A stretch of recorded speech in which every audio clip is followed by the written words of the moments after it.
Hi, everyone. I'm Kristie Clayton. This is Conversations with me, Kristie, and I am so excited to have Bill Poole on from Convergo with us today. So if you have not met me, I am the founder and visionary of HERvers. HER is an acronym that stands for Helping Executives Rise, and we do that in three ways. We have a community for second in command leaders or integrators, and that is our female executive mastermind or FEM. We also have a community for leaders that report to a second in command leader, so all of the executive leadership team, and that is our Lead Her community. And then the third thing that we do is we support leaders with executive coaching for visionaries, integrators, second in commands, and also the executive leadership team, and that is through ConvHERsation. So really excited about what we're doing. And Bill, I have been waiting for our conversation, friend. Welcome. Thank you so much, Kristie. I've been looking forward to this as well. Yeah. Well, Bill, I would love for you just to introduce yourself to everybody. All right. My name is Bill Poole. My company, Convergo, helps entrepreneurs with sales challenges, overcome sales challenges, I should say. Entrepreneurs go on a journey where they're on their own and then implement a business operating system, and business gets a lot better. And at a certain point, a lot of times sales gets in the way. There's not a lot of sales contacts in some of the business operating systems. So what we do is we take a look at why sales might be getting in the way, develop a roadmap, an assessment, and then a roadmap. I should say a discovery. It's a better word than an assessment. It sounds like going to a dentist chair. And a roadmap, and take that roadmap and integrate it into their business operating system. So a lot of times just that sales expertise is missing. So we overcome that and then get that roadmap integrated into the operating system, and then we can help implement the roadmap through coaching or fractional services. Oh, I love that. So Bill, I've always been curious, how did you get into this? Like, why are you so passionate about like this sales piece and making sure that it's like integrated into the business operating system? Okay, so I started selling copiers out of college, and I was in that space for a bit. Went out on my own to do sales training, which was extremely rewarding. Loved sales training. I was doing it for companies. I was doing on contract for companies like Xerox. Did a lot of sales training for Xerox, and it was very fun and rewarding. You're teaching people had skills on that they're going to use for the rest of their professional lives in a lot of cases. But then realized the impact that I was making was relatively small. A lot of times the concepts that we were delivering weren't the reality of going back into their territories and into the business. So I decided to work towards helping smaller organizations where I could make more of an impact, which went beyond the sales training, beyond the skills, which implementing structure and making that structure stick to drive sustained revenue. So that's how I got into the sales consulting space. And I merged my business with the business partner 7 years ago. And EOS was the guidebook that we used. It was a business system that we used to integrate our businesses together. And at the same time, we were a marketing agency back in that time frame, and half of our clients worked with the business operating system and half did not. And guess which ones were the easiest ones to work with, Kristie? Oh, I can imagine the ones that are running on the business operating system. Exactly. So we pivoted 4 or 5 years ago and decided to help companies that are running business operating systems fill that sales gap. My partner and I are not currently we're not business partners anymore.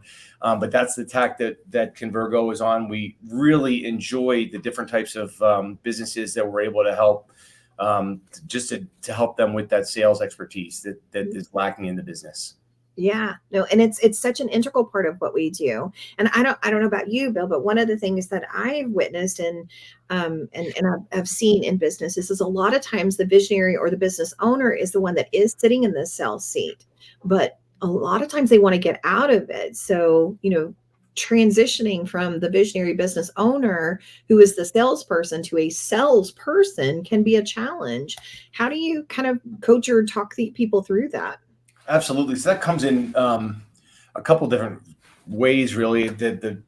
the entrepreneur that is doing the selling, right? Or he or she is doing, is leading the sales organization. But either way, you see a lot of the same things, that there's not necessarily a system. There's not a system in place. Entrepreneur, grown the business and been selling from her head for quite some time. And that works, that typically there's no better person to sell than the entrepreneur. But, when you think of like taking that hat off, a lot of times the system isn't in place. And the other piece is, entrepreneurs a lot of times make that first sales hire a little too early before the system's in place, and realize that there's no system in place. And then 6 months down the road, realize that it doesn't work out because of that. That's a very expensive mistake to make. Another thing along those lines, if you think about taking that hat off, and I said that the entrepreneur is typically the best person to do the selling, typically not the best person to do the follow-up and all the things that are associated with the selling as well. So if you think about just making that transition from the visionary doing the selling to a team, it may not be quite as good of a person. It's a salesperson to on the spot selling in a specific opportunity. But a lot of times a professional salesperson or a professional sales team can make up for that with follow-up and the things that the visionaries typically aren't great at. So really the main thing is really to make sure there's a system in place before you hire someone to come on board and sell. Because typically the person that you're going to come on board to sell, that first salesperson, is not really strategic enough to be able to put a system together. Why is that? Well, because they're a salesperson, they're used to sitting in running on a track that is already established for them, and selling as opposed to building the track. And a step to get a system built really is a great strategy to get a better return on that first sales hire. Does that make sense? Absolutely. Absolutely. It does to me. So if you were talking to a visionary, and you can talk to me because I am one, right? Okay. So if you were sitting here talking to me and saying, hey, Kristie, here's step one that I think would be really beneficial for you. What is the thing as a visionary you think I would be really great for me to know? Wow. Step one would be to, to be open and humble, right? Because you're probably thinking that you're the best person at selling. You're the best person at selling your product. But really, just to have an open mind, I would say. I know that there's completely different circumstances with the role that visionaries have played in their business, and each scenario is definitely different. I guess what I would say, overcoming that feeling that that no one else can do it besides you, that I know how to sell this and no one else can do it. Well, that's a lot of times the visionary has had to make that leap of faith in other parts of their business, right? It's that same leap of faith that's needed in sales. If you truly want to scale, if you really want to grow the business, then that leap needs to be made. You just need to do it right. Yeah. Yeah, I know, I hear you. And that's true, right? Because a lot of times we hear that nobody shares, the history and the product the way that you do as the owner. Well, of course they don't, because we're the ones that created it. We know it like the back of our hands, right? We've breathed it and just been with it for so long. However, it is important for us to be able to transfer that knowledge to someone else too, right? Absolutely. And what's made the visionary successful at growing her business is probably not the same stuff that's going to make the sales team or first sales rep successful at selling. They're going to be more about, blocking and tackling, following up, and, doing, systematizing, right? As opposed to going from the hip. And those are two completely different approaches. Yeah. So I think what I just heard you say is, if I'm business owner, visionary, sitting in the sales seat right now, when I hire my first person, my expectation should not be that I just hire them and walk away. 100%. Right. If you do that, then the results probably won't be good. Because a lot of times, not saying you, Kristie, but a lot of times the visionary is not a great manager of any people, much less salespeople as well. And if there's any visionaries listening to this, which I'm sure that there are, or integrators for that matter, they know that visionaries probably aren't great at the whole metric thing a lot of times as well. And really, the systemization is not something that a lot of visionaries love. Yeah. That's why we have the second in command and integrators. Right? Yeah, absolutely. Absolutely. So definitely like getting everybody included on that, right? Like your integrators, we oftentimes do love to build processes. So including that person into this conversation, making sure it's built out, but then also working with your salesperson, I think is really important. Like we put a foundation together that we think that works, but hey, this is going to have to be like an exploratory moment here and figure out what works for you as well. But I know for me personally, having worked with a couple of visionaries, they think we've hired the person and I'm going to step out of the seat and I'm going to go do the other things. And I'm like, oh, wait a minute, rein you back in here for just a second. You have to transfer knowledge. You have to share what works, what doesn't work, and all of the things before you just decide to exit the role. Absolutely. And we have a framework for doing we use it to help our clients, but anyone watching this can kind of use it to self-assess their own situation as it relates to sales. Driving revenue success is about really three things at a high level. One is to have the right message. Second is to have the right systems, and the systems are the processes and the metrics that measure the effectiveness of those processes and the technology that automates those processes as well. And then the third element is people. So if you think about where you are, a lot of times the example that you brought up earlier, Kristie, where the visionary is doing the selling, the message may be clear. What's the value proposition and where does this product fit in the market? These are things that the visionaries can recite in their sleep. But obviously they come to realize that they need a person, but the systems piece is what needs to be worked on a lot of times before you hire that person to be on board. The other scenario, Kristie, is there may be a sales team in place where the visionary is managing a sales team, and the visionary is not sure how the leadership or visionary, sometimes the integrator manages the sales team as well, but it's not sure if they're doing a good job, right? They've got a few different salespeople. They're not sure if they're doing the right things. They're not sure if they have the right people in there either. And then they've got options at that point. They're thinking, I might, what can I do? Can I hire a very strategic sales leader? Can I hire like a sales manager level person, strategic sales or revenue leader that might oversee sales or marketing, especially in the B2B space, or hiring like a sales manager or even a fractional sales manager. But kind of navigating that first decision can be challenging, because if you hire this strategic person that's going to come in and build a great system, that strategic person is typically going to be more heavily, you're going to invest more in the long term for that strategic resource. Yeah. Whereas to hiring a sales manager, you don't have to invest as much, but you may not get the system. So you may not have the experience in building that infrastructure. So that's what we do. We can help take that strategic approach and implement a system that will then potentially help you understand who's the right person to hire. That sales leader, sales manager who can come in and run a system that's already been built is a completely different person than that strategic resource to come in and build it. Yeah, that's so true. And there are so many different types of salespeople that you have to take all things into consideration, and that someone may not stay with you forever, right? Like you may need a different type of person, as your company continues to grow and elevate. Absolutely. Absolutely. The good thing is, if you think about the people and the metrics and such, and your business operating systems, what we do is develop a plan, and that plan is the roadmap, as I mentioned before. And then there's some building. You're building the processes or systems. You're building the message sometimes, or building the people.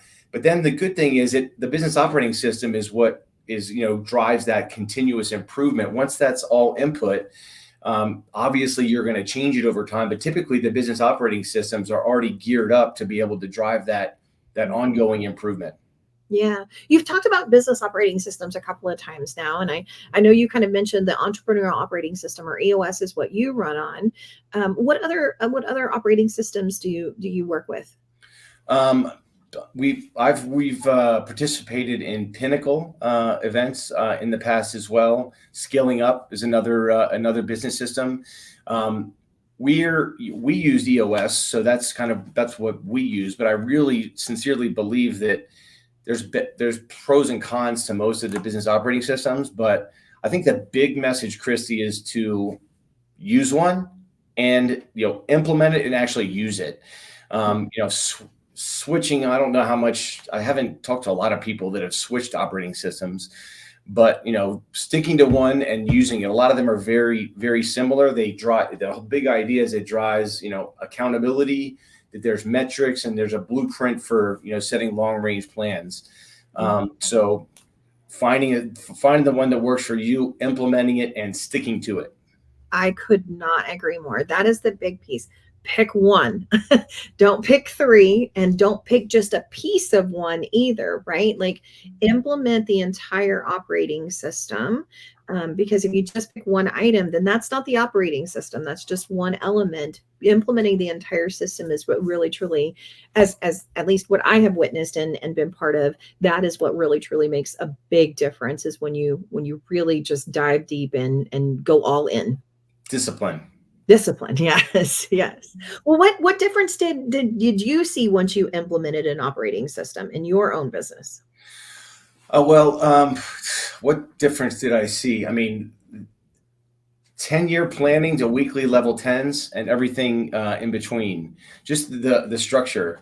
I'm very disciplined when it comes to myself. Right at the time, I was more of a solopreneur, not managing a team of people, and implementing that operating system really gave me the framework to be able to do that and leverage the discipline that I use personally in the business. So I'm all about structure and frameworks.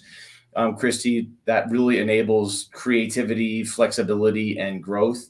But just to have that structure, I'm a lot better if I have a structure to work within, which is maybe not consistent with all business owners. They all may not want to admit that, but I find it to be very helpful to have a structure. And when I try to conquer things from a personal perspective, I do some research and I try to find a framework. Or if there's not a framework and I'm trying to do something for my own business, I will create one that we can then replicate and use with other clients. Yeah, no, I couldn't agree more. And I do agree. Not every business owner wants this structure, but more times than not, they do. They don't want to build it. Right. They don't want to be part of the creation process, but tell me what the structure is and I'll follow it. Right. Do you think that all visionaries, majority of visionaries, would say that they like the structure? I know that, we're in the kind of the second in command integrator room in here. And I know most of the people watching this probably appreciate structure. What about visionaries? I think more times than not that when I talk to visionaries, they're like, yeah, I actually do appreciate it. I just don't want to be part of the creation process. Right. So if I'm sitting in a visionary seat and I'm like in that sales role, tell me what I'm supposed to do when I come back, from a meeting, or tell me what I'm supposed to do after a call. And I'll do that. I just don't want to have to do all this stuff. Yeah. And I don't want to, you're right. Like the follow-up, that's typically not our strength. It is for some of us. It's not for all of us. But so the structure, they do appreciate it. They just don't want to be part of like the creating of it, right? That pulls them down into a day-to-day. Sure. And visionaries tend to be forward thinking, future thinking, and that's where they really live and strive and thrive. So for me, I think most of them do. They just don't want to be part of the creation process. Yeah, that makes sense. And a lot of business operating systems don't have the structure specific to sales and revenue. And I was just talking with a client yesterday. If you think about the funnel, Kristie, at the top of the funnel, a lot of times, especially in the B2B space, there's a marketing role at generating leads, and there's a sales role at generating leads. Those are both they're systems with expectations. And we're working with a investment banking company that has very highly paid investment bankers that are managing referral relationships, but they don't have any accountabilities to manage those referral relationships, but they're all committed to growth. So they just want some help with some metrics and processes and expectations, because they're all in it to win it and grow the business. But a lot of times those, it's the last, like the sales and revenue piece is the last frontier of adding metrics and systemization. That's just not typically in the book. And then coming down a layer from the top of the funnel, like that nurturing, right? After you get a lead, nurturing and staying in touch with those folks. Again, it's a system. You create the system and you're going to plug in different content, but just systematizing that, then you watch the metrics. And just the same as in other areas of the business where you're in the, measuring on the operations side, that can all be measured from a sales perspective as well. Yeah, no, I couldn't agree more with you. So I want to flip your question around to you, if you don't mind. You asked me if I thought visionaries appreciate structure. I think sometimes our sales teams get bad reputations for they don't like structure, they don't like process. So I'd love to ask you that question. Great. Do you think salespeople like process? Great question. Salespeople do not like process, and maybe there's not a lot in the book with these business operating systems about sales, and maybe that's why, is because they didn't think they didn't think anybody would listen, right? Yeah. But it's extremely hard to lead and manage an organization, or a person, a sales organization, if the structure is not there. I mean, there's two things, and we look to the sales leadership as really the key at driving long-term value. When we work with clients, we want to leave with the right person in the right seats, managing everything is going on from a message, systems, and people perspective. But the key for a sales leader to be effective in leadership is really twofold. One is to have the ability to interact and to coach. It's like that skill of coaching. We're big believers in the grow skill of coaching. Yeah. So if a lot of times sales leaders get elevated from a sales rep to a sales leader, and guess what? That's not the same type of person, but the coaching process is learnable. So once you have that, and some people have it naturally. So once you have the skill of being able to coach and get more out of your sales reps and just get more out of people, just that coaching skill is so big. And then have the process to manage to. So if you have the skill and the process, that's the key. You just apply the skill to the people and look at the processes and metrics to make them better. That's kind of that's the key from a sales leadership perspective, is to having having the process and having the skill. And it can be challenging. Kristie, we're pretty big on change management. We've got a certified change manager, Lisa Dalton, who I've worked with forever. And so Lisa is all about change management. You can build a process, but if it's not implemented properly, then it doesn't stick. And that, I say implemented properly. A lot of times we could sit in a seat fractionally, so we're kind of on the ground doing that. But then sometimes we're helping an existing team where we've worked with their leadership and worked with their clients to understand the best way that they'd like to buy and implement a sales system. And we do it through their own, current sales leadership or their current leadership, so that we leverage change management methodologies to ensure that the sales system that has been built is implemented and is going to be there in the long run. Oh, I love that, because that is important, right? Because if you build it, but you don't do anything with it, then why did you build it? Absolutely. It needs to be integrated into and sales is a little different for level 10 meetings. There's some different needs that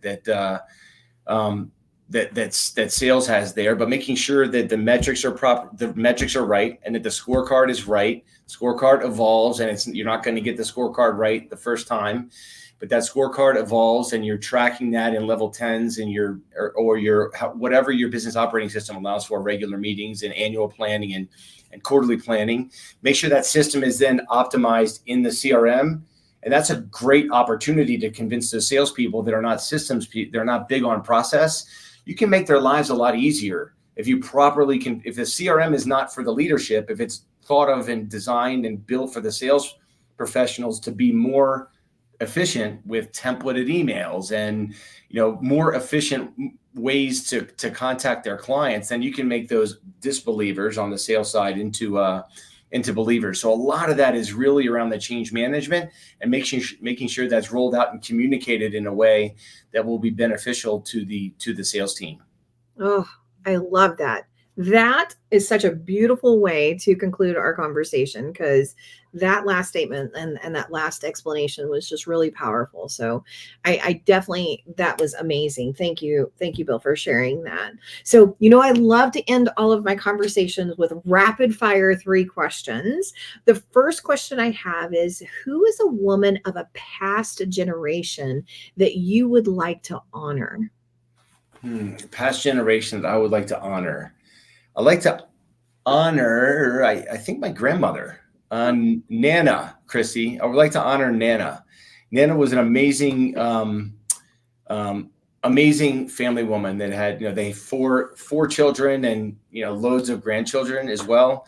And the dedication that she had to her family is something that I don't really, you don't see it quite as often today. And she was just such an amazing woman in my family growing up, someone that I really truly enjoyed her company. Oh, that's beautiful. Thank you, Nana. That's Yeah.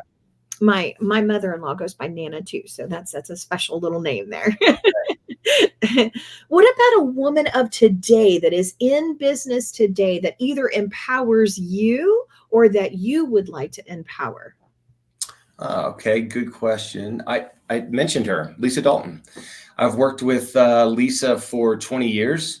I was a really good, I was a good sales professional, but, having the understanding some of the things that we talked about in here and understanding the need, the kind of the soft skills and the need for change management and coaching. She's an amazing coach. She coaches me. She works with our clients, when we've implementing a sales system to coach the clients. But Lisa has been an amazing influence on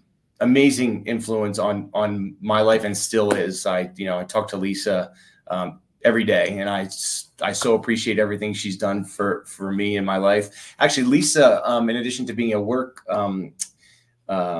colleague, Lisa actually officiated. She married my wife and I. So I'd like to honor Lisa today. Yes. Oh, that is super cool. What a great connection you have with her. Yeah.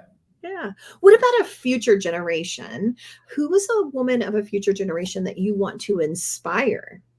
All right, that I want to inspire. I've got a nephew that comes to mind. Her name is Reese, and she is she's the quieter of her in her family, and I really enjoy my time with her, and looking forward to seeing her in a couple months when we go celebrate Christmas with her.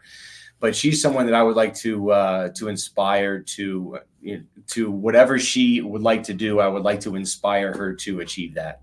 Oh, that's amazing. I absolutely love it. Bill, I knew we would have a great conversation, and you did not let me down, friend. This was an amazing conversation, and I'm so glad to have you on this week. Y'all, I'm really looking forward to next week as well. Thank you for listening in, and we will see you soon. Bye.